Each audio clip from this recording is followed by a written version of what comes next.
It's amazing, yeah. It's such a great atmosphere. You know, I arrived here at about 2 in the morning, and we drove in, and the thing is that I've been to lots and lots of different things over the years. You know, I've played at various from illegal parties, in the Acid House era right up till now.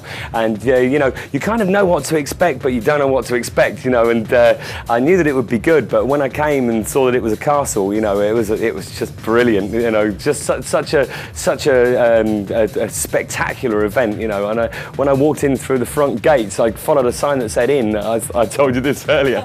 and I walked straight into like a dark maze that I ended up being in for like about 15-20 minutes following some people, and in the end there was about like 300 people all following this one girl who didn't know her way around the maze, and then I thought, this can't be right. So it's been, it's one of those experiences. And then the main arena, just a sea of people, and everybody's having such a great time, there has been some phenomenal times, ranging, like I said before, right the way back to when it first began, playing at acid house parties where nobody had ever heard that music before. I mean, that was something that just was totally mind-blowing because nobody had heard that music. So that was a fantastic new experience for everybody, but in modern times, playing in the main arena at Global Gathering, is always, going to be a favourite. And I've done several amazing things for Good Grief as well, and for Sunday Central back in those days.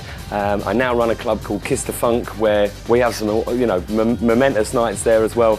But I think if you had to press me on it, I would say the Love Parade in like the year 2000, playing in Leeds, and basically you're on a float and you're following a load of other floats, and there's this one point in the whole festival where you've got a valley of people and you're playing to 350,000 people all in one go listening to your record, and I played The Day Will Come, which is the tune that kind of helped to launch me and put me in the charts and stuff.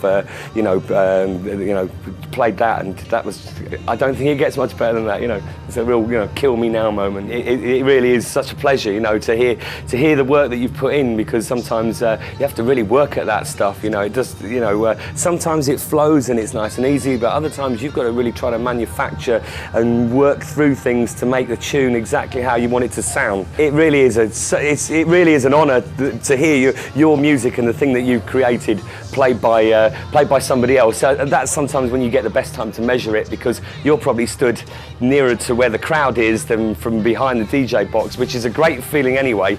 But sometimes when you're down in the crowd and they're playing your record, it happened to me last night. Somebody played my new single, and I was like stood away from the floor talking to some people, and when you hear it come in and people cheering, it's such a good feeling. It really is. I had to go and just check it out.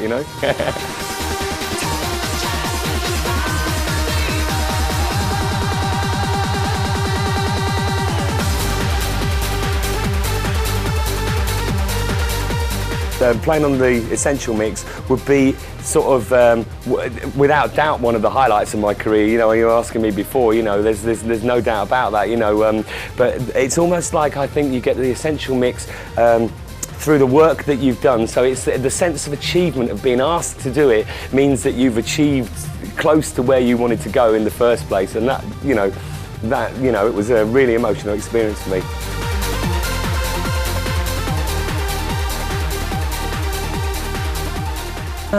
Just to do something a little bit different. It was at the time when we'd done quite a few things under the name Quake, which was more sort of trance, in its purest sense. We remixed some really big records under that name. We did York, The Awakening, and we did Armin Communication, as well as having our own track, The Day Will Come, at that time, and Ralph Fridge, and Send Me an Angel, and several huge tunes that were, that were already a huge tune, and we were, at that point in our career where Quake was the flavour, it became our moment, but then the scene changed and it became more progressive, and when it became more progressive we needed to find some other guys to be more acceptable, so we didn't dilute Quake, and you just leave that at the top where it where we felt it belonged, and do something to break away from that and do something in a more progressive sort of area. So Native, Feel the Drums, the two things fitted,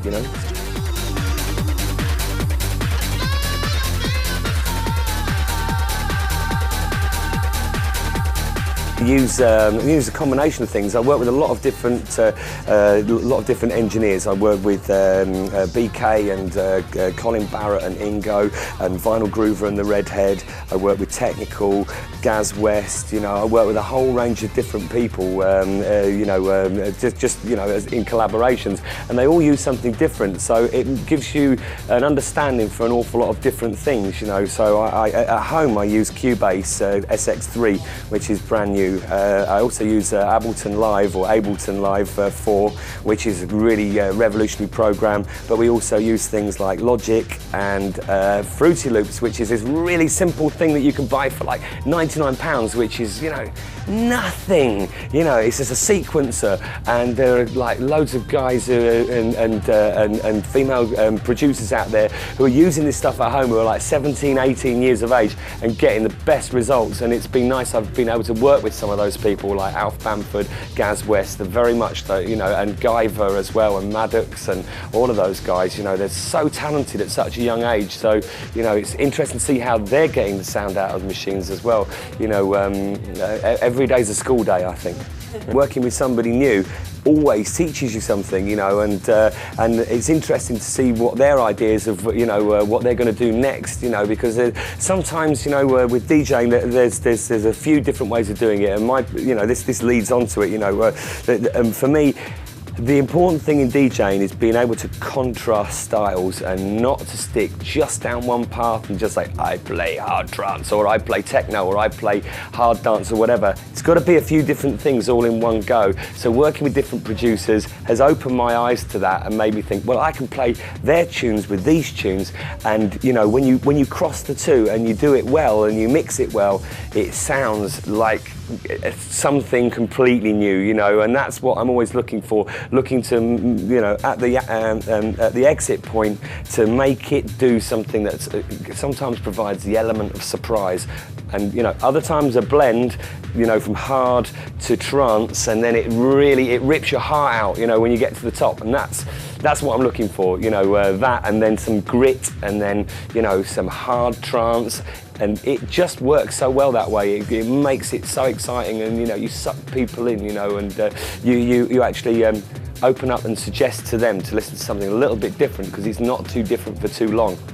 Yeah, I'm doing quite a lot of exciting new things at the moment. I'm going to be playing at, you know, lots of new places. Hopefully, I'm just about to sign with another management company, and hopefully that will just push me on another level. You know, I've had some fantastic support over the years from everybody that I've worked with, and now, you know, I'm moving into something new, which should open up more of the global circuit. You know, even more than it already is. You know, we say sitting here in Melbourne, you know, it's all good, you know. So that's something that's very exciting. I've also got a new single coming out. The day will come. We're re-releasing it. I've got new mixes from Dave Holmes. It's a great mix. I've got a mix from Roland and Wright, who are some other UK hard trance producers who are really on the money.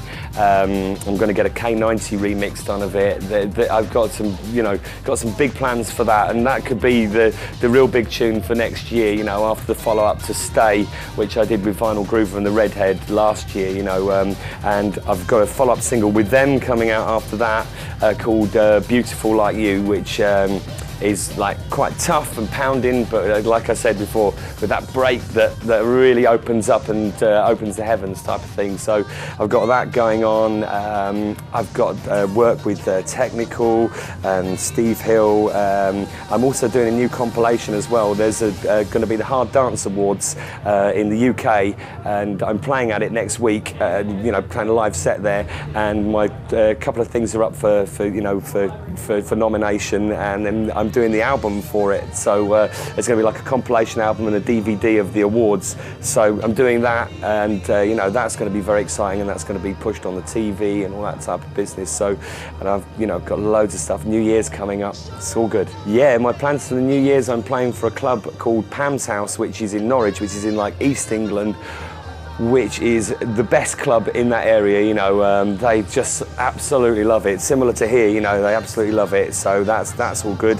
And then straight after that, I'm travelling down. I'm playing for Good Grief, like we mentioned before, in Milton Keynes, a huge Helter Skelter rave. So that'll be silly as well. And I'm straight from there to Passion, so 3 sets that night, and then I'm playing for Frantic on New Year's Day down in London, and then back up to Leeds to finish off at Good Grief in Leeds. So yeah, Majestic, which is like a 3,000 capacity venue. So I'm doing the final furlong, you know, the real glory power hour at the end of that. So yeah, I can't wait.